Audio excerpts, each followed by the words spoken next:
Okay, cool. I haven't done this in a while. Like I haven't done a live stream in a while with a Mm. guest. Fun. Okay. Let's see. Ish. We are live already. It went. Oh. Hello, Internet. Yeah, hello, Internet. Welcome to Gourmet Pens and Friends. It has been months, almost eons, and I am absolutely thrilled and honored to welcome my friend Cole. Cole, thank you so much for agreeing to do this. Thank you for having me. We were just talking about how long we've actually known each other. Yeah, I thought it was like 10 years, but it's actually like 15. We're older these days. We're older, we're but not, early it's a 20s. privilege to age. So yes, it is. Yes, Or it is. so they say, and I do agree with it. It's a privilege to age. It is. Thank you again. Like honestly, first of all, I have been crushing on doing this for months before I even had the guts to ask you. and then you like responded immediately with like, Yep. yeah, absolutely. Yep. And I was I'm like, just a DM away, and I'm chronically online. So yeah. So it was so awesome, and I'm so honored. We have people in the chat already. Oh my god, there's 25 comments already. What? Hello, chat. Welcome. I see the chat. Hey, chat. So, hello, chat. Yeah. Thank you all for joining for this. This is such a treat for me. I mean, I love hanging out with my chat, so I do live streams on Monday. But this is something really near and dear to my heart. So, because I really admire you and I really love what you've done. So, to the chat, just so you know, we're going to do a giveaway of Cole's book at the end of the stream. There we go. There it is, right there. It has pictures. So It has pictures. Now, it is geared towards a younger crowd, but I know that all of us, and myself included, struggle with how to cope with grief, and I think that's actually perfect for us. So we'll do a giveaway at the end, and it's really just because I think everyone needs to learn more about grief, and also because I want to thank you, Cole, so much for agreeing to do this on a Friday night. Yeah, heck yeah. Thank you for supporting my work. Thank you for the chat. Can I please ask the chat, what is everybody's current favorite like fountain pen that you're using, favorite stationery? I would just love to hear it. I'm so excited. So that would be great. And like we met because of fountain pens. I had can I say how we met? Absolutely. Okay, so it was like 2009, and I started a website called Simplicity Embellished. What a name. I remember I came up, it was back in the day where it's like, I was like, oh my God, I have a perfect domain name. I need to Simplicity Embellished. It's going to be pens. It's going to be letter writing. Oh my God. And so I had a blog, and this was like before Instagram started even. Really it was. Yeah, it was. And that's how we met, was through being part of the pen community online, fountain pen forums and all this stuff. And then I became a thanatologist, and we have stayed in touch ever since. So we've known each other like 15 years? It's 15 years. Like at first I thought it was like 9-10 years. And then we were like, wait, it's been like at least 2011, but 2009 sounds more accurate. I really think it was about 2009. It's when we were like breaking into the blog world, and it was the new and hip thing to be doing because nobody else really had blogs except for Brad Dowdy at the Pen Addict and Well Appointed Desk, which was Anna. Yep, and I'm still in touch with Anna too. Oh my God. Like through a lot of us we're just in touch on social media. We've not necessarily met in real life, so but yeah, I'm still. Still connected. So I will say that I no longer have the fountain, Simplicity Embellished. That's okay. No longer. You're doing other things that are just as important in a different way. Yes. In a different way. So to the chat, the chat is replying. You can see the stream, right? Yes, I can. Okay, beautiful, beautiful. So we have all this chat activity going on. So So just so the chat knows, the last time that you and I video chatted was 2011 when I was living in Austin, Texas, and we were talking about lady things, which We were. was literally lady things, because I was unwell and you had done a whole bunch of research and we were talking about it, and I'm just blown away that we've known each other this long. And we can thank Pens for bringing us together, because Yes. that's how we found each other, which Yep. is just so awesome. Okay, you mentioned thanatology. So we have a list of questions, super casual. It's more so, let's just chat. Let's talk about what the heck is thanatology? Okay, so this is a great $10 word. You can pull it out at parties and be like, hey, I learned a new word, and it's going to help you be, a more interesting party guest, basically. So thanatology is the study of death, dying, grief, and loss. The best parts of life, right? Oh, that's so good.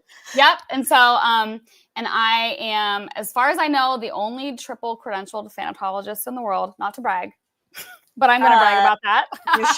You should brag. Yep. And I have 2 TEDx talks out if you are into that. I just, this book came out a year ago. It's called A Guide to Grief for 10 to 14-year-olds. And then my second book is going to come out with Penguin in 2027. And that is also a book about grief, but for adults. And I am the founder of the School of American Thanatology. We have students in 30 countries.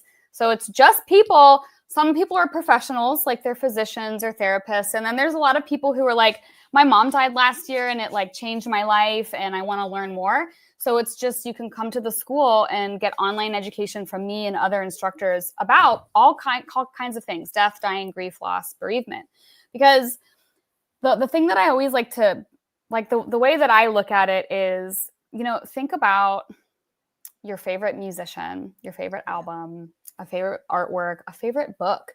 A lot of the most beautiful things we have in the world are because somebody was grieving something. I mean, how many times have you heard someone be like, I went through it, like Tom Petty, one of our favorite albums, my husband and I, is Tom Petty stuff. One of his best albums was because of this divorce that he went through, which divorce is often experienced as a loss. So anyway, that's what I have to say right now about that. So that is what. How on earth does somebody end up studying this? Like, what brought you to studying death and grief? Yeah, because I thought I'm like, I'm gonna have a career in fountain pens. I just know it. So, and then things took a dark turn. A penfluencer. Absolutely. Yeah. So absolutely. I at no point was I like, I want to be a thanatologist. And actually in high school, did any of you in your high school get that you take like a test and then you get quiz results, and it was used for like career counseling? I went to a public school in Cincinnati, Ohio, and you had to take a test and then it would come back and tell you what like your best occupations were going to be.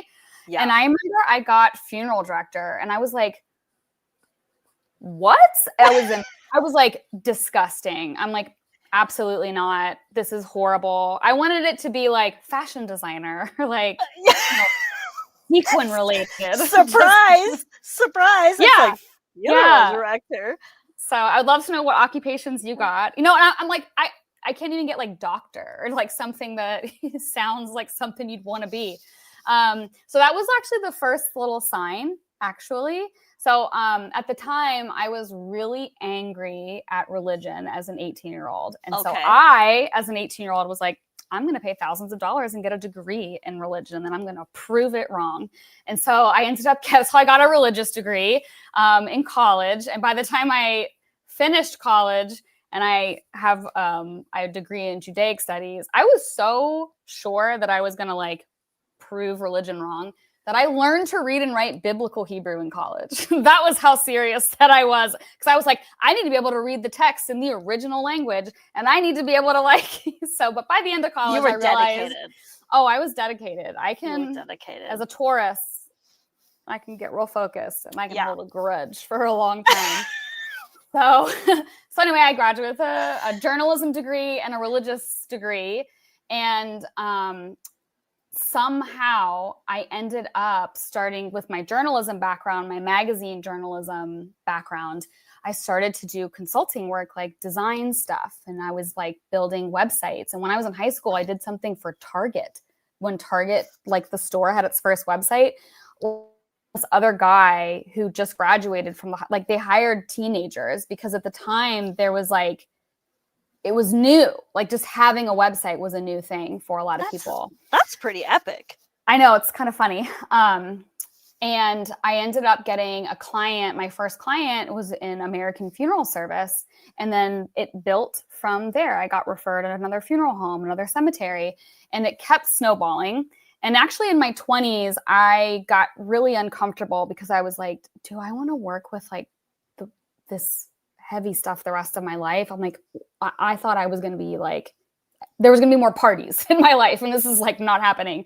Yeah. So I detoured and I was like, I'm going to become white lady yoga person. And so I went into yoga teacher training and I was going to ashrams. And then I started getting yoga clients. And so I did websites for yoga and wellness. And I was at this ashram and like a retreat, and I was laying there. The very last pose you do in the yoga class is called Shavasana, which translates to corpse pose. And I was laying there being like, I got free. I'm not going to have to, like, I'm not going to be in death and dying. And the yogi, the guru was like, while in your corpse pose. And the yogi is like, the whole point of yoga is that you do yoga so that you can spend time practicing to prepare for your own death. And I was like, so I spent all this time trying to get away from it. And I was like, went to go practice it. And then at that point, I was at the time living in Northern Kentucky, and I reached out to a local convent of nuns. I am Jewish. I'm Reconstructionist, but I also grew up in and around Catholicism. And so you call us cashews. That's Catholics and Jews. Oh, you're mixed. You're like this. That's okay, very cashew. cute. And so, and by that point, I wasn't angry at religion anymore. And so I reached out to the local convent, and I asked if a sister would be willing to help me through this big conflict I felt about working with death, dying, grief, loss, and bereavement, because it is such a heavy topic. And I'm like, why is this happening to me? Like I wasn't seeking it out. So I went through a process that usually you go through. Like if you're Catholic and you're thinking about becoming a nun or a priest or something, it's a process called discernment. And it's like months to years long. And so I went through with the guidance of this sister for several months to discern whether this thanatology thing is more what Catholics would call a vocation. And a vocation means it's like, the idea is like, you have this thing that you can do. And in this life, you can choose to accept the vocation or you can choose to not. And so through all of this and thinking through it, I determined it's a vocation, and I made the choice to accept it. And so then at that point, that was what gave me the peace around this work. And I ended up picking up 3 different thanatology credentials from 3 different programs in 2 different countries in 2 different languages. And things just kept... Which 2 languages? Spanish and English. Because words about death, dying, grief, and loss in English do not apples to apples. Like it's not an exact translation. And in fact, I actually really love the way Spanish handles talking about grief. It's dolor. It's not. And I believe that, if you're trying to learn about death, dying, grief, and loss in Guatemala, you need to be using the language that belongs to that culture. Because if you're translating everything out into a different language that isn't of the place, I think that you lose some nuance and stuff. Right. So, and then I ended up traveling the country for 5 years, teaching and training funeral directors to become certified crematory operators. And I've cremated both humans and animals. I was doing death companioning work. I had 2 TEDx talks. I was on like a Netflix show. I've done stuff with journalists and news media. And now I do consulting work for film and TV because I live in Los Angeles now, when they have content that represents death, dying, grief, and loss, and then the school. So right. That's That's what happened over here. That is like I'm like, wait, I need a minute to process this. Yeah. That's It's like absolutely epic. Yeah, so that's been my my journey so far. And then when I relocated to Los Angeles from Northern Kentucky, I also knew that a lot of people who work with death, dying, grief, and loss, like it's really hard to do it for 20 years or 30 years because you get exposed to really awful things sometimes. And so a lot of people burn out and change careers, and I didn't want to do that. And so I realized I needed to make a shift and to do less one-on-one things and more like one-to-many. And so that's when I started pursuing like the book side of things, because that's one-to-many. And the school and that sort of a thing. So yeah. I'm blown away.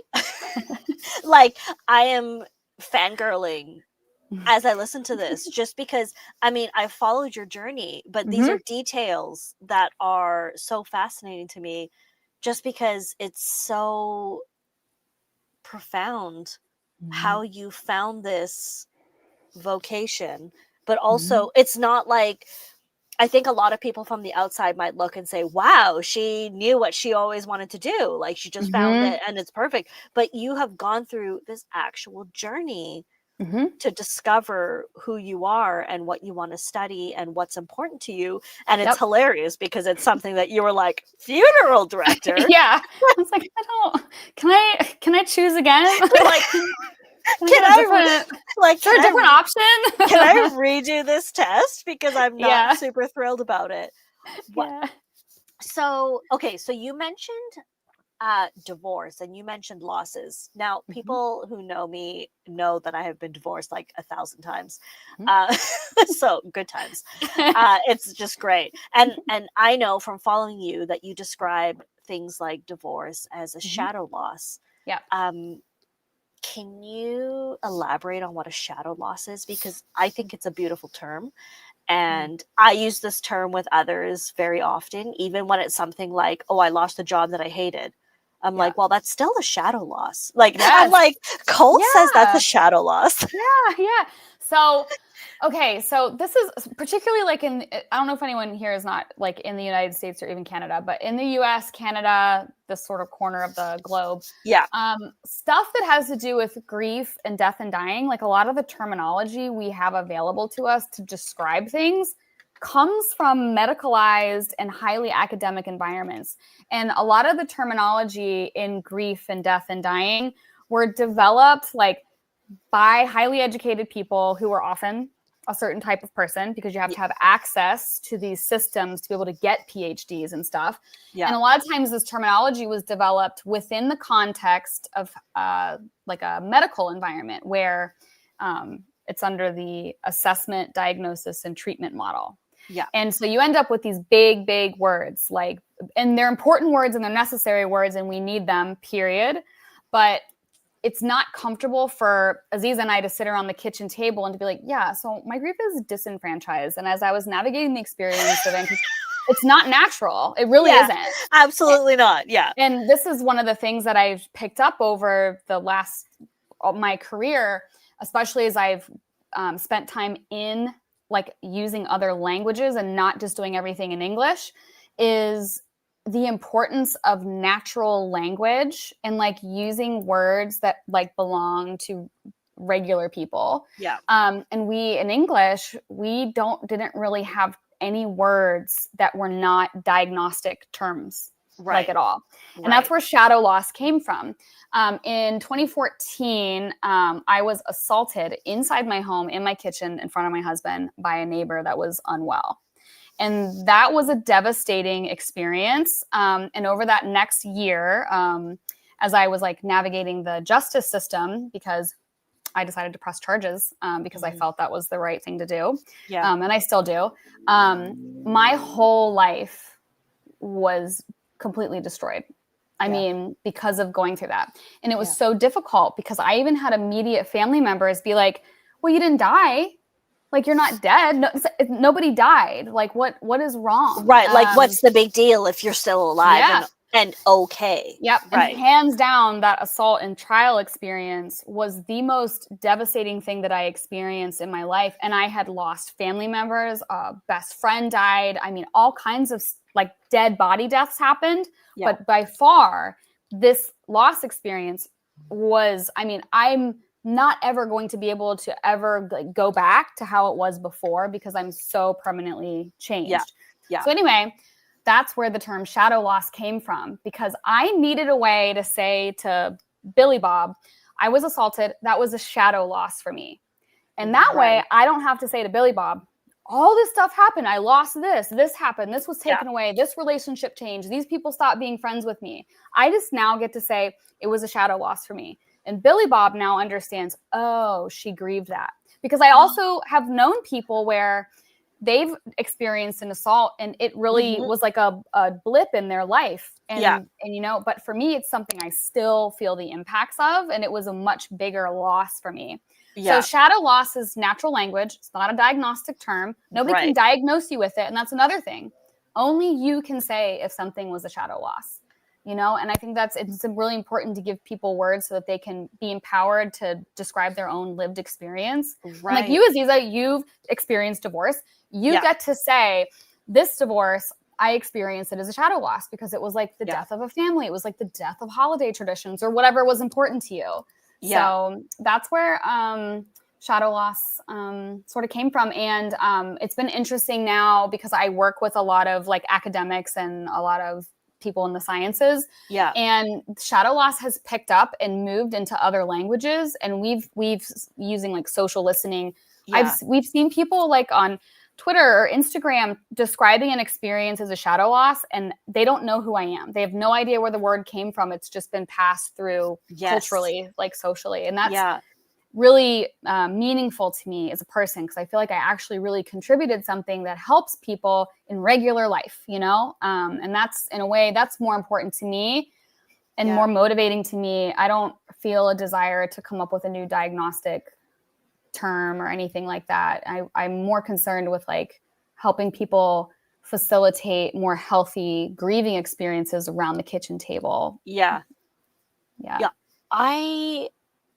So I knew that you went through an assault experience. I didn't know the details, and the details aren't honestly, they're not really relevant in terms of understanding that you went through an experience. Yep. And the fact that you just used the term shadow loss, only because I have learned this from you. Yeah. I'm like, you have gone through more than just the actual assault. In 2018, I experienced an assault, and similar to you, the group of friends that was a construct kind of fell apart because I came out and I objected to what happened. And there was a portion of people who were like, oh, we're so sorry this happened to you. We believe you. And then there was another portion who were like, are you sure? Well, yeah.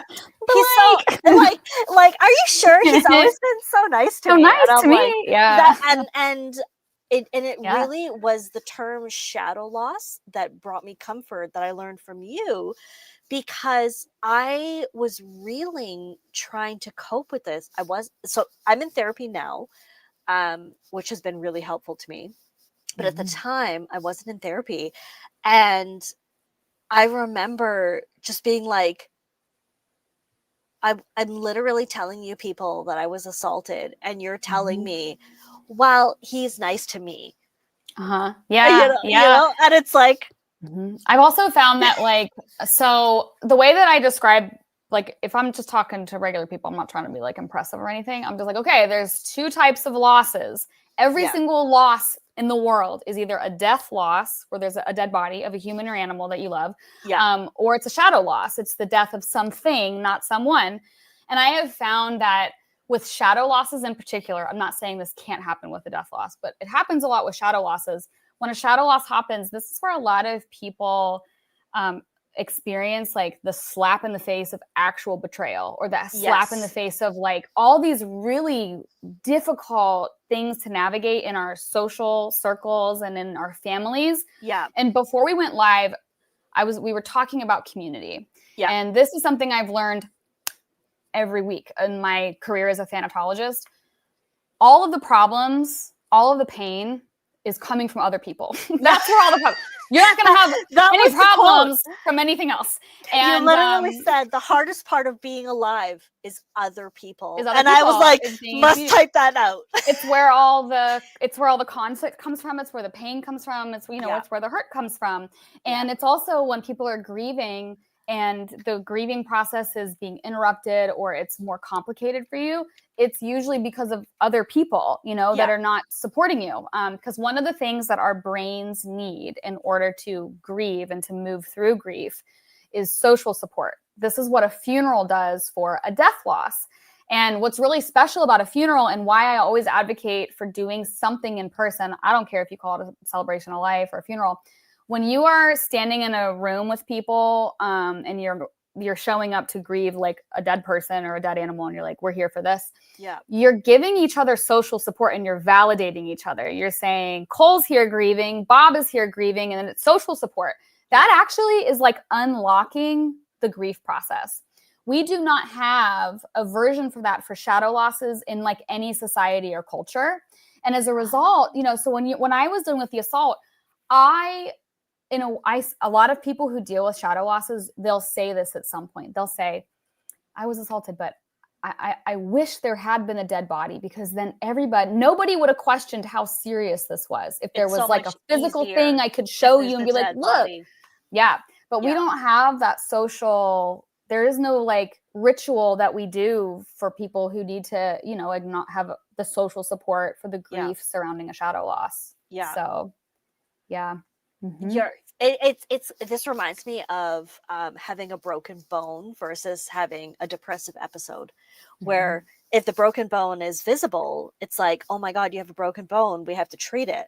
But it's like, oh, you have depression. Well, well, what do you have to be depressed about? And it's just that difference of an obvious grief, which is a dead body, which sounds, I feel almost graphic saying a dead body, but it's direct and it's clear language. Direct. And that's something that I think we struggle with. I struggle with it, obviously, because I'm uncomfortable saying a dead body, because I'm dead body. Yeah. Like, but that's what it is. but that's what it is. And a lot of people who are here, they know that I recently lost my grandmother. And so one of the things I want to tell everybody, right before we went live, I was telling Cole that I lost my grandmother like about 2 months ago. And the first thing she said to me was, what was her name? And I was like, hold up. This is almost like it's a professional who is skilled and knows what she's talking about asked me what my grandmother's name was, because that's the first time anyone in my entire life has asked me the name of the person who's died. And I was just shocked, because it's saying the name. And also this works for shadow losses. Like, I appreciate when people like, it's been 11 years now, when a friend follows up and they're like, hey Cole, I just wanted to ask you a question. It's about your assault. Is that okay? That they name it, and that they're not saying like, can I talk about that thing that happened to you 11 years ago? Like, it's naming is really important. And so one of the things I get asked a lot is people are like, what do I say to somebody? Always ask the name, whether it's a pet that died or a loved one. It's so powerful. I lost my older sister. She died from cancer in 2019. And I love when people say, what was her name? Because I get to say Christina. And I just did something that I try to not do. And I'm going to tell you what it is. Okay. So another thing that happens, because it's like just human nature. And also we learn this from the people that we grew up around. Yeah. Whenever someone dies, we always end up being like, yep, Bob died of cancer. You diminish the person to what they died of. And so what I always try to do is be like, yep, my sister died from cancer. She was really into making gourmet cupcakes. She was a dental hygienist, married her high school sweetheart, two kids, because it's like, I don't want to, when I die one day, to then be like, oh yeah, that's dead Cole. Yeah. he like had a stroke or something like that. I'm like, no, I was like a thanatologist and I did stuff. Like I did more to me right, than the way that I died. like what you died from is not your legacy. Mm-hmm. And yeah, and so that's another thing is like when someone talks about, and it's also I do it, and I'm like, oh yeah, my sister, she died of cancer. If that happens in a social setting, I'll be like, what is a funny memory you remember about your sister? Or like your grandma, I'll be like, did your grandma keep some sort of like food item always on hand whenever you came over? Or I'll be like, you know, like just ask something about the person. Yeah. And that creates like a really meaningful social sort of interchange and exchange. You learn about the person that is dead, but you also learn about the person you're talking to because you're recalling a memory of your loved one. And so I always recommend ask the name and then ask like for like a fact about the person's life when you're talking about their death.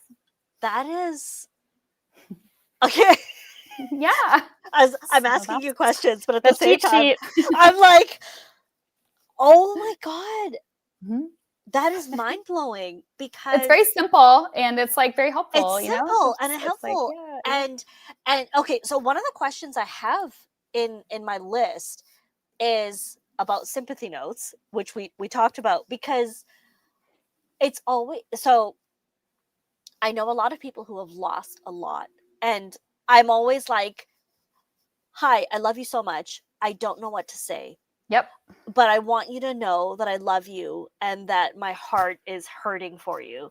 And it's like, this is not the main topic of this conversation. I'm so excited to be doing this, but it's like, first of all, we're all pen weirdos. How can we use our pens and what can we say in a sympathy note to somebody? Like, how do you approach a sympathy note for someone who is grieving? Yeah. You know? So back like in 2011 or something, I published a post on Simplicity Embellished, that old fountain pen blog I had. And it was like how to write a sympathy note. And a version of that still exists on my website today because it has always been the most trafficked page on my website. So if you go to imperi.com and type in sympathy note, it'll pull up the article and it's very comprehensive. It's also going to be in my Penguin book. But I myself I am in front of this giant refrigerator-sized cabinet called a dream box, and it is half full of stationery, vintage stationery, fountain pens, like an absolute fantasy. Yeah. So most of my stationery actually gets used for like sympathy notes because I'm a thanatologist. So people always are like, I'm gonna tell Cole someone died. Like she's a safe person to tell. So I get the news. I get the news a lot. So I write a lot of sympathy notes. But one of the things that I love is that at this point, I don't know if there's anybody here that maybe you've indulged in your collect. Indulged. I have way more fountain pens than I need and papers, but I will pick stationery out for the person who's grieving. I have a beautiful set that I recently found. It's a lilies, and lilies have a thanabotanical meaning. It's the intersection of thanatology with ethnobotany. So in that field, there's a lot of information about plants and how they were used for death, dying, grief, loss, and bereavement. So the lily has a lot of connection to Christianity in particular and the afterlife. So I used it recently for someone who is Christian, who believes in an afterlife. And I picked this beautiful stationery with the lily on it. And then I picked my fountain pen ink color to match the lily. And I started off the sympathy note by being like, I picked this specifically for you and your loss because it has a lily on it. And I know that your faith is really important to you. And I talked about it. So sometimes the process of choosing the card or the stationery is something that you can talk about so that you actually are like, what do I put in this freaking card? I don't know what to say. Yeah. You can talk about why you picked it. And it doesn't have to be related to the death. It could be like, I picked this because it has a wiener dog on it and you have a wiener dog, you know? Right. Because it lets the person know that you're really thinking about them. And grief does not need to be fixed. It needs to be seen. That's it. You don't need to fix it. You need to look at it. Right. And the way to think about what is grief support and through a sympathy note, it's you being a friend who is willing to be like, Aziza, your grandma has died. Your grandma has died. I see that your grandma has died. You see that I see that your grandma has died. I'm not turning away.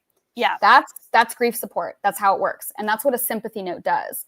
So you can always talk about your stationery. And then I also, one of the things that I think is a really good, like little template thing to say if you need something is, so I never met your grandmother, but I could say, you know, Aziza, I know for sure that there's stuff in who you are as a person that wouldn't be unless your grandmother was in your life. And so I am rejoicing in the fact that I have come to know a little bit of your grandmother just by knowing you because of the imprint she's left on you.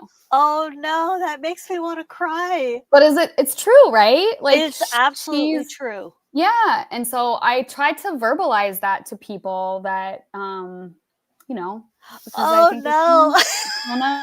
I'm all teary-eyed. I mean, what did you expect? Bringing a Thanatol? I know. What did you expect, girl? I wasn't expecting feelings. Yeah. I even curled my eyelashes. They're going to get all straight now. Buy another pen. Buy another pen. Add to cart. Add to cart. Panic add. Panic buy. That is one of the most beautiful things I've ever heard in my life, because you are absolutely right. People just need to be seen, because you just have to look at you're it. right. You can't fix grief. Yeah. It is an experience. It's a timeline. It's a lifelong journey, because depending on what you're grieving and who you're grieving, it could be, it could last forever. But oh my God, you're a genius. Yeah. God, oh my God, my eyes are my work wet. here is done. my eyes are wet with honored tears. So and now you felt that, and I meant it. I mean, I did. I meant it because it's true. And so now you can pass that on. You can offer that to somebody else. And now, guess what? You know what to write in a sympathy note. Don't stress. So I put the link in. Okay, so I put the link in the chat. Secondly, I have been following the comments and questions, but we are just burning through a beautiful conversation. But I'm going to go back and read all the comments just so everybody knows, because I don't want to miss anything. I love what's happening. I love the discussion that's going on. And there's someone who's struggling in particular, a couple people. And so I just wanted to send my love to everybody. I am blown away by what you are sharing with us. Just the things of, I see a piece of your mother, your grandmother in you, because I rejoice getting to know a piece of her through who you are. And I'm like, I have like a little asterisk there for like when somebody dies and you had a fraught relationship with them, or they were like terrible to you. Okay, I'm gonna share something. I might get a little emotional. So right before I moved to Los Angeles, my assaulter died, and that is a complex thing. And so he hurt me, right? And negative. I use this phrase on myself to navigate that. It's such a weird thing when someone who like hurt you dies, because I also don't ever want to be, I'm not happy that somebody died young. He was like in his 40s. Oh my God. And I realized that shadow loss wouldn't exist unless he did what he did. And so a part of me has been shaped in a very positive way through him. And I am grateful for that, and I appreciate that. And so sometimes when you are trying to be there for somebody and their mom died and it was a terrible relationship, sometimes the terrible ways people treat you are why you are a good person, or are why you are positive, or why you are better at being there. A lot of times people who are good at taking care of others are good at taking care of others because somebody failed you and didn't take care of you. And if you are closer with somebody and you know that Billy Bob's dad died and his dad was terrible to him, you can say, Billy Bob, you know, you are so good at taking care of me, your friend, because I know that your dad wasn't there for you growing up. And I just want to tell you that, you know, your dad left that mark, and through his own, you know, whatever, you ended up becoming one of the best people that I know. And so there are ways to be able to address that difficult. All you have to do is just see it. Just see the grief. Just name it. Just say it. That is providing emotional support. That is grief support. I'm reeling because I'm Mm. learning so much, and I'm also considering people who I love who have lost someone recently, or have lost people who have lost pets, but people where there was a complex relationship, especially that, because that is so hard to grieve. It's like, well, I'm excited that they're gone, but I'm also really devastated. And it's like, am I allowed to grieve that? And how do you grieve a complex loss? Yeah. Oh, okay. Wait, here's a question that really freaks me out. Is your Billy Bob real? So, no, but there's many a Billy Bob that traverses Kentucky, Appalachia, West Virginia, from where I hail. So Yeah. So it feels like Billy Bob is not just a person, but it's a thing. Yeah, Billy Bob is the concept. The concept. Yeah. Oh my gosh. Yeah. So the other thing that I would like to offer as just like top tips from your favorite thanatologist. Please. The way that I've learned, my work with thanatology over the years has really changed me as a person, and really helped me find more sustainable ways to just like live in the hellhole that is called Earth right now. Yeah. And it goes like this. So every day when I leave the house or whatever, I just try to always treat everybody that I'm interacting with as if they're grieving. Because hear me out. If I'm talking to Aziza, I'm talking to Aziza. But if I know that your grandma just died, I might write my email to you a little softer. I might change the way that I communicate with you because I'm aware that, oh my God, your grandma just died.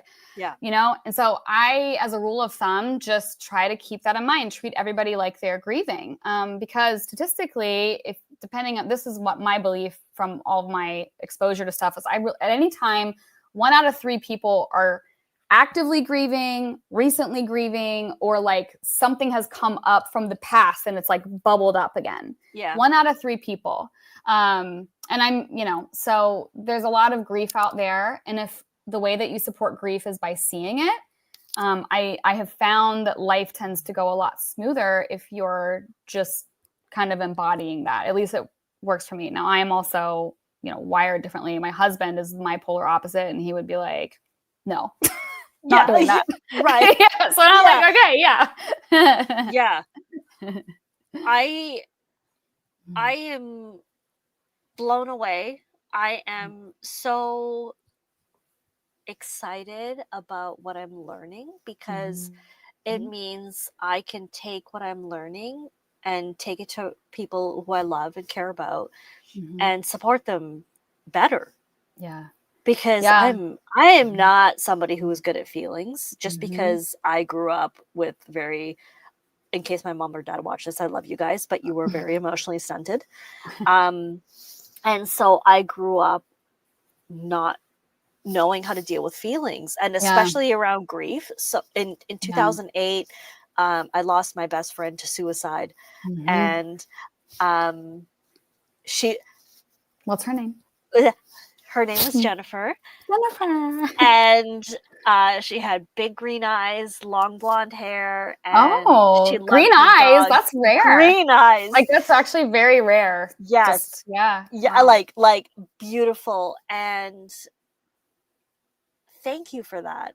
Just that small thing of being able to say her name, and not just she died by suicide, and she also had big green eyes, long blonde hair, and loved dogs. Yeah. And it's not just that she died by suicide. It's that here's who she was.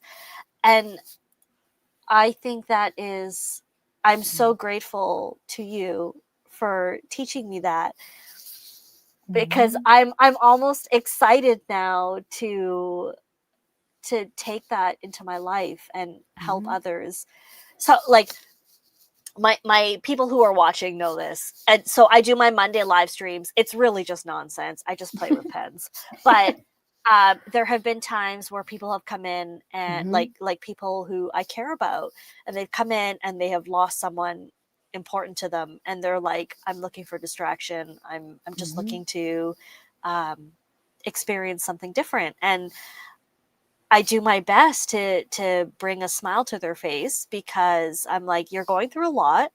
Mm-hmm. This is stationary. This is kind of nonsense, but in a good way. How can I make you happy? And I'm honored that I can add this to my toolkit. Yeah. Do you know what? Do you ever do offer, like, say, hey, if anyone is grieving anything, you can put the name of the person in the chat, and then you can like write it. You should do that. That's very meaningful. I've gotten on TikTok before. When I've done lives, and I've set up little tea lights before, and I've offered to like put, because I play this instrument. It's called a euphone. It's part of the subfield of thanatology called music thanatology, which and so I play it, and then I would like let people in the chat say if they have a name of a loved one that they're grieving, because how many of us you're sad, and you're like, let me put a lighted little phone screen in my face for 6 hours in school. I get it. I do it too. So I like to just let and I'll write the name and put it with a little tea light, and I just play the music. And it's like such a little tiny act of taking care of people you don't even know. It's just really nice. And so you should offer to write the people's names, or like name their shadow loss. I love that, or whatever. Yeah. Can you give an example of other shadow losses? So divorce is a big one for me personally. But like, what else might be a shadow loss? Retirement is often experienced as a shadow loss, but a lot of people who are retiring you're like, you're not allowed to grieve it. You're supposed to be so happy you're done. But like, I know that one day when I don't think I'll retire, because I want to avoid the pain of this, because when you retire, what happens is people are like, oh yeah, that's Cole. She used to be a thanatologist, used to be. A lot of times our jobs, particularly if you're from the US, it's like cultural that like, I am a physician. And like me, I said, I am a thanatologist. So when you retire, who are you? And actually I was hired by, if you've ever heard of a big conglomerate called Procter & Gamble. They were headquartered in Cincinnati. They had me for years provide thanatological support to their recent retirees to help them navigate the grief of being retired, because it was a shadow loss. So that's an example. I know. I mean, it's real. Like, it's a real loss for a lot of people. Yeah. So there's that. Also, losing a dream can be experienced as a shadow loss because something happened. So for example, let's say that you always wanted to skydive, but then you got diagnosed with a heart condition and you cannot skydive. That can be experienced as a loss. For some people, that's something you would grieve, you know? Yeah. Leaving adult children, like flying the coop, you've launched your baby birdies from that nest and they're totally in there. Yeah, because so this is an interesting thing. I was recently looking at some research on women in particular and how women are socialized in relationship to losses. So women are socialized to go through like 3 phases of life: maiden, mother, and then crone. Fun word. And what that is, it's like you're young and youthful, and then you're raising the kids, and then you are like old and like whatever. That's like, those are the 3 phases. And society enculturates that. It's within it, it's baked in. And so for women, what I always try to tell them is like, what you're always a mother, but what's happening is you're navigating that jump from mother into your crone era. And like, I never had children. I was diagnosed with infertility 3 weeks after I got married. That was a great year. Yeah. That was great. So I have no kids. It's also been interesting because I've been like, well, I'll never have like the mother thing, so I'm just going to jump right into crone. But there's like a whole thing here that coincides with like when your children are fully like actually launched. And there's like grandparenting and stuff like that comes, but you're actually really navigating this, essentially becoming like an elder in your communities, in your families, in your social networks. And there's a loss there because it's the loss of the mother era, or it's the loss of the maiden years. And I know that you can absolutely argue with me and be like, this sounds so outdated, but this is like a research-based thing and like sociological, like looking how it's enculturated into society. It's in our media, it's in films, it's in TVs. It exists. So that can be a factor. And at the very least, I hope it's just something to just chew on. And you can spit it out, but just chew on it a little, you know? So there are incredible comments and questions. But I'm just catching on when I can. This is interesting. I'm sorry for the loss, even if you didn't want a loss of choice. Yeah. You know, what was really interesting when I was navigating that? So, I've been with my husband since I was 18 years old. Don't recommend it. I love look it. back and I got married when I was 22 years old, and I was like, no, but wow, I love really it because your childhood Kentucky. sweetheart pictures were so cute. Yeah, and like we're still together, so it worked out. But I mean, I wasn't old enough to have really had having kids be like a real option. I just turned 22 when I got married. Yeah. And so that's kind of an interesting thing because it's not like we were trying. It's not like we had invested stuff into IVF or things that never got to that. But so it's kind of interesting to look back and think about that. And you know what? If I had kids, I absolutely am wired to where I would have been mother, just period. I totally am that way. And I wouldn't have become a thanatologist if I had children. Absolutely. I know myself. The second I would have had a baby, it would have been like, that's who I am. Yeah. So yeah. Mm-hmm. I mean, the loss of choice is a hard thing to navigate. I mean, I am not married anymore. Not that anybody wants to know all these details, but I mean, I have a friend who recently let me know that she is pregnant, and it's interesting because I am not somebody who desperately wanted children, and I felt my heart hurt when she told me. I was like, what are these feelings I'm experiencing? And I was, it's not that I necessarily want children, because I don't believe that I am somebody who would be a good mother, but it was just the fact that I will never, I thought to myself, I'll never have that, because that's not a life that I can attain. I'm not going to have that life experience for whatever reason. And that also can be a shadow loss too. And it can take you by surprise, because you can sometimes have like a little grief bubble up over something that you were like, but I wanted this. Why am I, it's complex. And I always, so related to feelings, actually in the little kids book, I talk about like, what does it mean? Like, what do you do with feelings? What do you do when you feel a certain way, or like, how do you handle it? Because we don't teach our kids how to do that. A lot of people, and I am this way, I think my feelings before I feel my feelings. And I've been like that my whole life. And what I mean by that is like a situation will happen and my brain will be like, you should be pissed off right now. And then I'll be like, but it's like 3 days later. And then you have the physical stuff. Like I realize I have a little heartburn, and I realize my jaw is really tight. And I'm like, oh, I'm feeling anger. That's what's happening. And I didn't know that was what that was like until I was in therapy with my assault. And my therapist was like, okay, so you think your feelings first, and you're very delayed. You're a delayed processor. Like you feel them later. And then I had to like learn how to feel my feelings. And I had to learn that your feelings manifest physically, and you have to learn what that means. Like when your cheeks flush red, that can be a sign, or your upper lip sweats, or you wake up in the morning and you're really tight, and you're realizing because you were sitting on the couch last night being angry at somebody, So that's something else. Oh my God. I'm like, I'm like, am I sweaty? Am I sweating right now? Oh my God.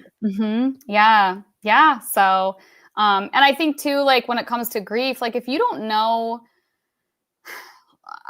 sometimes this is why people don't grieve, or they don't feel like they grieve until months later, because sometimes like the nature of the loss, all you can do is think the feelings at first, or like process it, because it's going to take a while before you're safe enough to actually, have that physical processing, the feelings. Oh my God. I am having so many feelings throughout this entire thing.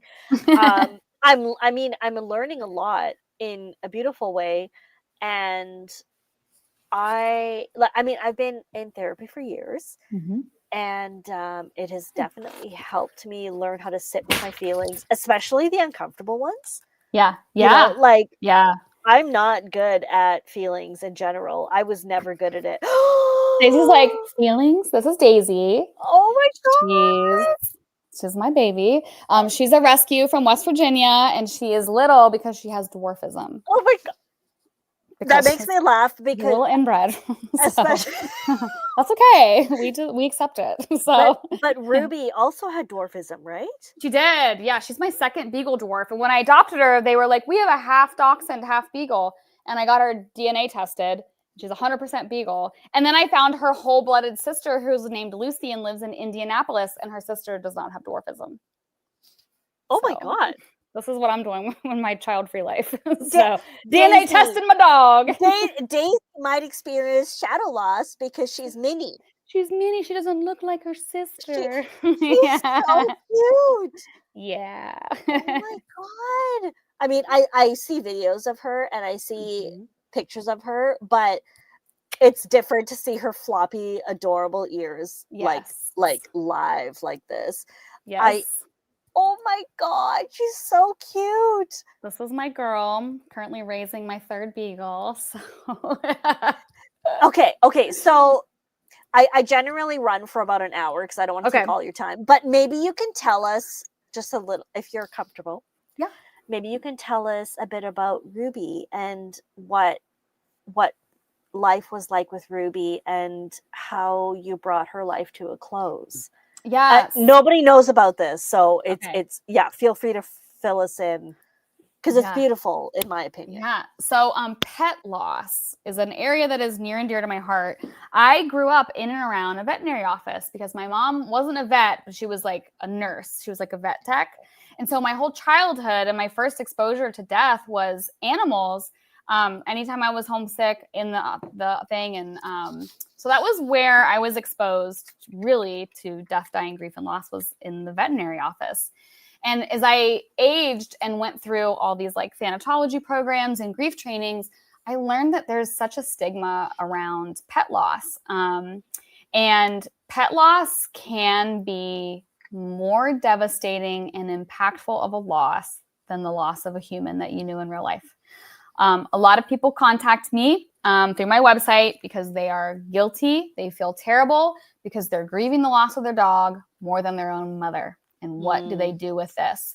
And part of why that happens like that is because, you know, your dog might pee on your favorite sweater and you're mad, but like your mom might pass down generational trauma. So it's like, you know, and so like, you know, people can really hurt you. Yeah.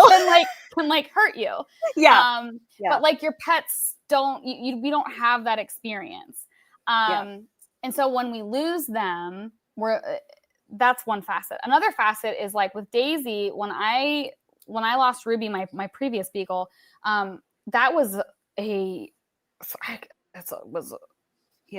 devastating sort of experience because this girl would go to the bathroom with me when I was taking a shower. She was keeping watch. She would sleep in bed with me every night. I worked from home. She sat in the back of my chair with me every day. So when she died, every part of my day also changed. Yeah. And so that's a lot harder on your brain. You know, your mom doesn't go to the bathroom with you when you're 40. Right. So that your bathroom routine isn't changing, but when you lose a pet, it is. So Ruby, I started sharing when Ruby was a kidney failure. That happens to a lot of dogs with dwarves. And we had like 3 months left to live. And this was right after the pandemic started because I would have had a pet funeral in my home, hands, no problem. And I was going to invite my neighborhood, my neighbors. I was literally going to invite everybody because as a thanatologist, this is also an opportunity to model how to just own your loss and to invite other people to participate. But then the pandemic happened. So I shared online and I ended up getting like millions of views from people because I invited people to practice witnessing somebody grieve and be wrecked by something. Like you get to practice from your phone screen, like not looking away. Yeah. And so I shared it. Those highlights are still up on my Instagram profile. And I, to this day, actually Monday this week, I got a message from somebody who's like, I found out my dog is dying. I watched all of your highlights. I feel so much better. I know what to expect. Because I share, how was I preparing? How was I navigating the unknown? What are the options that you can do? Yeah. So that was kind of I remember that. I'm just loading up the your Instagram account so I can paste it for everybody to check out the highlights. I remember that because I, as I've stated, I have been following you for years through my life, you know, through my your ups life, and my downs. Yeah. And I mean, I followed Ruby's journey as well, and I remember when you found out that she was at end stage life. Yeah. And I was like, first of all, I'm not ready for Ruby to leave. Yeah. Because she was a hilarious, she was epic. Yeah, she was. She had a little of that, like Napoleon. Yeah, so, you know. honestly. And she was like, what, like 20 pounds? Like, I don't know. So small. Yeah. And I loved seeing your goodbye to her because you knew it was coming and you didn't shy away from it. And you're right. Losing a pet. So Pertinax said, pets are woven into the fabric of our everyday, every moment, as nothing else. And like your example, your mother doesn't go to the bathroom with you. Yeah. But your pet will. Like, oh, what are we doing in here? Right. Yeah. And to have that ripped away from you is a perfect example, a tear through the fabric of our lives. And it is so much work on your brain to just like, oh my God, I don't hear I don't let him out while I'm waiting for the coffee to finish. Like all these little changes. And all loss is change. And all loss is stress. So when you have a change in your life, like maybe you have a change in the way that you drive to work, that's not stress. But all losses are a form of stress on the brain, on the body. One of the things that is still taught today that is incorrect and is wrong, we used to teach that grief was an emotion, but it is not. You cannot feel grief because it is not a feeling. You can feel sad, which is a part of grief. You can feel joy, which is a part of grief, but grief itself is not a feeling. Grief is how we respond to loss. And you can have symptoms, signs of the grieving process from 6 different categories. And you're probably going to favor 1 or 2. And then your brother is probably going to favor different ones. And that's why maybe he cries, but you're not really a crier. Yeah. So those 6 categories are, you can have your grief experience emotionally, physically, spiritually, socially, behaviorally, and cognitively. Wow. And some people really favor one category. It will also probably change throughout your life. When you're really young, a lot of times it's like very emotional and you're like, you know, because you're like, you haven't really learned how to emotionally regulate yet. Yeah. But by the time you're, 40, you've lost people, you've had a lot of practice with it. For me, when I grieve, I always get chapped lips that will not be not chapped. And that's one of the strongest signs for me when I'm grieving. I'm not really an emotional griever. Yeah. It's physical. I'll get heartburn, my lower back, I have scoliosis, and all of a sudden it's a problem again. Wow. So just know that. And then also that can help mitigate like conflict in families. Cause like working with funeral service, I've seen, there's 3 kids left. They're all standing around mom. And Becky and Tina are mad at Sarah because, well, you haven't even cried. Mom died. And it's because Sarah doesn't emotionally grieve because you guys got it covered, Right, so, right. And that's normal within families. Sarah's like, my lips are chapped, man. Yeah, they're bleeding. Can't you see my grief? Can't you see it? Yeah, but if you were taught that grief is an emotion, you don't know to look for this. And a lot of people experience spiritual symptoms in particular. So they're dealing with like what we call existential pain, the pain of existence. You're like, okay, my dad died. Why did this happen? Why did we die? Why are we here? What is the point of all of this? And that's like very painful to navigate. And that's an example of spiritual symptoms. And a lot of times losses trigger that. Yeah. Oh my God. Cole. Yeah. I first of all, I could keep you here for hours. Secondly, Okay, we're at an hour. That's a lot. we're at an hour. I just don't want to keep you forever. Also, I have to pee. Yeah. I want to chat. Thank you so much. Yeah, thanks so much, everybody. I'm so grateful for everybody who has shared losses, shadow losses, hard things. I'm really grateful for all of you, and Cole, I'm so grateful for you. Thank you for this beautiful and very helpful chat with me. Thank you for having me and for making space for grief. You're It's, like everyone, yeah. we all got to see each other's grief. And like also the thing is too, Aziza, like it's so important to like make a little space for grief in everyday areas, like in just normal basic stuff. Because if you just make a little space, like you're taking, that's a way that we're taking care of each other. Yeah. And that does actually count amidst all of this, the dumpster fire of things. The dumpster fire. Yeah. You know, like just these little things, like that's good. And we need to just do more of that. We need to do more of that. And you know what? We all found each other through stationery. Mm-hmm. And I have seen several comments about bringing you back. So you're going to have to come back. I'll come back. And then we can talk more. We can talk about stationery and inks and maybe how we can use stationery and inks to process grief. Yeah. Maybe. And to justify more purchases. Yeah. So. Yeah.